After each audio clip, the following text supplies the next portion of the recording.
Bonjour à tous, je suis très content de vous retrouver aujourd'hui pour parler de Chelsea. Chelsea a un gros problème, on a plusieurs en réalité, mais selon moi, les Blues ont un très très gros problème et c'est ce qu'on va voir dans cette vidéo. Euh, c'est un problème qui va devoir être réglé tôt ou tard afin de retrouver cette équipe là où elle doit être, afin qu'on revoie une équipe de Chelsea dominante et surtout ultra compétitive, puisque selon moi, c'est pas le cas encore actuellement. Et le dernier exemple en date, c'est évidemment ce match contre le Paris Saint-Germain en Ligue des Champions, où tu fais un bon match, globalement, où tu n'es pas forcément beaucoup inférieur à ton adversaire, mais à la fin, l'addition est salée parce qu'il y a des choses fondamentales que tu ne fais pas assez bien et qui te coûtent beaucoup. Donc on va revenir sur ces problèmes. Alors évidemment, comme je viens d'évoquer, il y a d'autres problèmes à Chelsea que celui qu'on va évoquer dans cette vidéo. Mais sur cette vidéo, on va se concentrer sur un problème jeu, un problème purement tactique, ou en tout cas qui est lié au terrain, au football donc. Et on va pas parler de la gestion de ce club qui, si vous suivez la chaîne depuis un moment, vous l'aurez compris je pense, mais c'est une gestion que je trouve assez catastrophique, déplorable clairement, avec des propriétaires qui connaissent pas grand chose au foot, qui ont dépensé des millions et des millions pour au final construire une équipe avec beaucoup de lacunes, beaucoup de limites. Mais dans cette vidéo, on n'est pas là pour parler de ce côté extra-sportif, de la gestion de ce club. On va pas non plus trop parler de la construction d'effectifs et des limites individuelles de certains joueurs, parce que évidemment qu'il y en a, et on a vu pas plus tard qu'il y a quelques jours contre le PSG. Mais on va surtout se concentrer dans cette vidéo sur le problème suivant, le manque de discipline et de maturité collective de cette équipe. On l'avait évoqué un petit peu dans la preview de ce PSG-Chelsea, je l'avais évoqué dans un point où je disais que cette équipe, elle est beaucoup moins mature que celle du Paris Saint-Germain, elle a des défauts au niveau de sa maturité collective, et franchement, ce match contre le PSG, bah forcément, je trouve, résume assez bien ce problème qui est un gros problème lié au terrain. Et on va revenir sur ce problème avec des exemples du match contre le PSG justement. Alors on va y aller chronologiquement et on va avoir plusieurs exemples qui montrent, selon moi, et qui illustrent parfaitement cette idée que Chelsea, cette équipe des Blues, a clairement un souci, tout simplement au niveau de sa maturité collective, de son intelligence, on va dire, en tant qu'équipe, de jouer en tant qu'équipe. Première situation, peut-être que vous reconnaissez un petit peu, désolé pour la qualité des screens, c'est pas facile de faire des bons screens, et en plus YouTube souvent est assez pénible au moment de montrer des images de match, et c'est pas facile du coup à essayer de vous montrer quelque chose comme j'aimerais vous le montrer, donc j'ai essayé de faire au mieux, voilà. Et bon, bref, du coup vous l'aurez reconnu peut-être, mais sur cette image, on a Cole Palmer qui a une belle chance sur un bon centre en retrait, je crois que c'était Reece James qui avait donné ce ballon en retrait. Cole Palmer reprend son ballon à mi-hauteur, il doit faire une reprise. Safonov fait un plutôt bon arrêt, pas trop compliqué, mais fait un bon arrêt pour le coup. Et sur la contre-attaque, regardez, bon là, j'ai un petit peu entouré en jaune, montré la densité de joueurs évidemment qu'on a dans les 20 derniers mètres parisiens, les 20-25 derniers mètres parisiens, où c'est simple, hein. Alors on voit juste pas Ousmane Dembélé qui est un tout petit peu en dehors de l'image pour le coup, parce que j'ai dû un petit peu rétrécir l'image, la couper, mais Dembélé est juste à côté du trait jaune. Mais on a tous les Parisiens qui sont là, tous les joueurs de Chelsea aussi, à l'exception de deux qui sont un petit peu plus en retrait, mais vous allez voir que finalement, bah, c'était Chalobah et Reece James. Bah là, on va avoir une décision, alors pour le coup, c'est une décision purement individuelle, où on a un défenseur, en l'occurrence, je crois que c'est Chalobah quand même, ou c'est peut-être Wesley Fofana, mais il me semble que c'est Chalobah pour le coup, qui prend une très mauvaise décision, qui décide de sortir sur le porteur du ballon, et qui du coup va laisser un Ousmane Dembélé potentiellement attaquer la profondeur, l'espace dans son dos, et c'est quelque chose de suicidaire évidemment. Dembélé est un joueur avec une grosse vitesse, personne pour courir derrière la sortie du défenseur de Chelsea, on voit Cucurella qui est trop loin, Reece James aussi, et ça, alors évidemment c'est une erreur individuelle, le foot c'est avant tout un jeu d'erreurs, et forcément les erreurs sont en premier lieu faites par des joueurs, donc des individualités, mais c'est aussi la conséquence pour moi d'une équipe qui n'a pas encore compris et qui fait encore des erreurs dans sa manière de jouer et de procéder sur le terrain. Et en l'occurrence, si le défenseur de Chelsea décide de sortir, alors il doit normalement il doit y avoir une garantie que quand il sort, il y a quelqu'un pour le couvrir derrière. Si jamais, là c'est pas le cas, du coup c'est une sortie kamikaze et ça va donner un espace bien trop difficile à défendre ensuite pour Chelsea face à Ousmane Dembélé et c'est évidemment une erreur. À noter aussi cette pression que Chelsea a mise contre le PSG, cette volonté de faire du marquage individuel sur tout le terrain, très haut parfois, et là c'était aussi le cas, on a voulu sortir, à nouveau mettre la pression sur le porteur du ballon. Elle s'est montrée intéressante par séquence, mais t'as pas le droit à l'erreur pour ça, et pour le coup, là c'est une grosse erreur, et du coup, Ousmane Dembélé ensuite va se faire lancer, puisque le défenseur, je pense vraiment que c'est Chalobah se fait battre du coup. Ensuite Dembélé forcément, mais il va pouvoir se rendre au but, on voit c'est compliqué pour Reece James et Marco Correa de revenir, c'est plutôt logique. Ousmane Dembélé ensuite va se mettre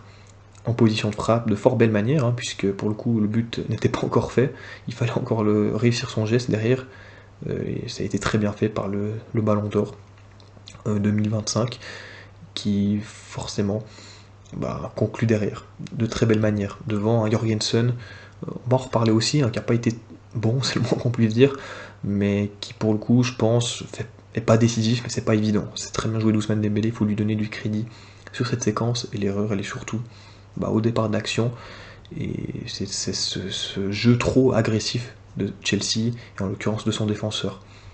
Autre séquence, justement, on vient au 3-2, marqué par le Paris Saint-Germain, but qui a complètement changé la fin de match, qui a vraiment, je pense, précipité cette équipe des Blues dans le ravin finalement, puisque avant ça, Chelsea, même si la deuxième mi-temps était globalement, les deux équipes, beaucoup plus ternes que la première, Chelsea était dans le match, Chelsea était plutôt pas trop mal même, et était même parfois plus intéressant que le Paris Saint-Germain, par moment évidemment, les deux équipes ont eu leur moment, leur temps fort, mais là pour le coup, c'est une erreur individuelle, on va pas commencer non plus à accuser le collectif sur une relance manquée, on va le voir, hein, de Jorgensen, qui a pris la mauvaise décision de remettre sur Reece James, et je pense que l'idée c'était de trouver Reece James qui décale ensuite forcément sur Fofana, sur du coup le côté droit, schéma assez classique. Ça n'a pas fonctionné, c'est des schémas qu'on a vus tout au long du match, et tout au long du match aussi, si on est honnête, c'était fébrile, on sentait pas forcément beaucoup d'assurance se dégager. Lorsque Chelsea avait cette possession basse dans son camp défensif, notamment lorsque Jorgensen touchait le ballon, franchement c'était pas rassurant. Et là, l'erreur devait arriver une fois, elle est arrivée au pire moment.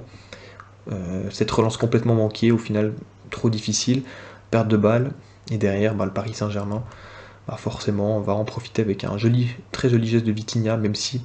on va pas se mentir, quand on a vu l'erreur de Jorgensen, c'était presque un but garanti avec les qualités de joueur que tu as en face, forcément qu'il fallait t'attendre à concéder derrière, et ça a été le cas. Et du coup, le PSG a repris l'avantage, et ce but, on peut le dire, je pense, a quand même tué Chelsea. On va pas se mentir. Et du coup, là où je veux en venir, peut-être au niveau de ma notion de problème collectif, de maturité collective, c'est que dans des matchs de cette importance-là, quand tu vois que sur l'ensemble du match, t'es pas forcément très à l'aise en construisant depuis l'arrière, pourquoi ne pas tout simplement allonger, pourquoi continuer à te mettre en difficulté, puisque globalement, même si tu as réussi des sorties de balles sur le début de match, etc., ça a chaque fois été assez limite, assez chaud. Parfois, tu as dû obtenir des fautes aussi sous pression, des fautes assez généreuses, notamment parce que tu t'es mis en difficulté et tu t'en sors finalement par les poils. Et forcément, ça change tout le match, et c'était le cas. Ensuite, autre erreur, c'est encore une fois une erreur individuelle, mais comme je l'ai dit, le foot est un jeu d'erreurs. Les individualités font ces erreurs en premier lieu, mais elles sont souvent dues c'est souvent la conséquence aussi qui symbolise une équipe qui n'est pas prête collectivement, qui n'est pas tout simplement assez mature dans son jeu, qui commet trop d'erreurs, et ce sont donc des joueurs pas assez matures. Pour le coup, c'est Reece James, capitaine de Chelsea, qui à l'heure où je m'enregistre vient de prolonger, je crois, son contrat de 5 ans à Chelsea. La durée, j'ai un doute, mais j'ai vu sur The Athletic que le capitaine des Blues donc, va rester à Chelsea. C'est selon moi rapidement une très bonne chose, puisque c'est un joueur élite, qualité de pied élite. Il a fait un match assez intéressant contre le PSG avec le ballon. Je trouve en l'occurrence sur cette action-là pas, mais plutôt pas mal, même si, attention, on va aussi le voir sur une séquence après. Je le trouve aussi un peu en difficulté, je l'ai trouvé un peu en difficulté aussi, mais globalement c'est un super joueur. Mais là il va faire une grosse erreur, il va perdre ce ballon là au milieu de terrain. Il avait le temps, il a été beaucoup trop lent au moment d'orienter le jeu et de faire son geste. Il va perdre son ballon, le PSG le récupère, et encore une fois, il ne faut pas oublier le contexte, tu perds 3-2, il faut quand même, le but c'est de rester en vie pour le match retour. 3-2 c'est évidemment pas un bon résultat vu que tu perds, et surtout la manière dont ce 3-2 est arrivé, c'est encore plus frustrant, mais t'as encore envie, et là ce but, c'est à nouveau la conséquence d'une très grosse erreur. Et ensuite derrière, alors évidemment, il fallait le mettre, encore le but n'était pas fait au moment où Reece James perd le ballon, on est d'accord, hein. Il faut tout le geste et toute la classe de Kvara, on va dire tout simplement, je vais pas dire son nom, je vais encore une fois l'écorcher, toute la classe de Kvara derrière, pour faire mouche, mais voilà, c'est la conséquence d'une erreur, et forcément ça se paye cash. Au plus haut niveau, en Ligue des Champions, c'est la compétition des joueurs de classe mondiale, c'est la compétition de l'excellence, et bah, ça se paye cash, tout simplement. Et c'était le cas sur ce quatrième but du Paris Saint-Germain, inscrit par Kvicha Kvaratskhelia. Kvaratskhelia. Voilà. On va éviter de prononcer son nom très souvent sur cette chaîne, je vous l'avoue. Ça c'est son but. Du coup, bah voilà, encore peut-être l'exemple le plus parlant, c'est que Chelsea perd 4-2. Bon, du coup, on peut comprendre l'idée de vouloir attaquer, de marquer un but, pour revenir à un but avant le match retour, pourquoi pas, mais le plus important, avant tout, avant de penser à marquer, c'est de surtout pas encaisser un cinquième but qui te mettrait à 3 buts de retard avant le match retour. Et ça, pour moi, c'est le symbole, c'est vraiment le symbole idéal, et le plus représentatif de cette équipe qui collectivement n'est pas prête, n'est pas assez mature. Là, regardez, Chelsea, beaucoup de joueurs sont projetés offensivement, là on voit qu'il peut y avoir potentiellement une transition, une contre-attaque pour le Paris Saint-Germain, mais les joueurs londoniens, ils sont pas encore hors de portée. Alors on voit un défenseur qui sort sur le joueur qui va recevoir le ballon, on a ensuite Cucurella, que j'ai souligné aussi dans ce sort de rectangle jaune, qui est un peu en retard sur son homme. Normalement il devrait être un peu plus en retrait évidemment, bon il est en retard parce qu'il a voulu se projeter évidemment, mais du coup on peut potentiellement percevoir le danger, même si on va dire on peut le percevoir, mais pas forcément encore avoir du danger concrètement. Mais ce danger, le premier va arriver derrière, parce que le PSG, encore une fois, c'est des joueurs de classe mondiale, ils savent clairement jouer au foot, ils savent clairement profiter de ce genre de situation, ils vont parfaitement en profiter justement sur le coup. Et là, du coup, bah, les joueurs de Chelsea, regardez,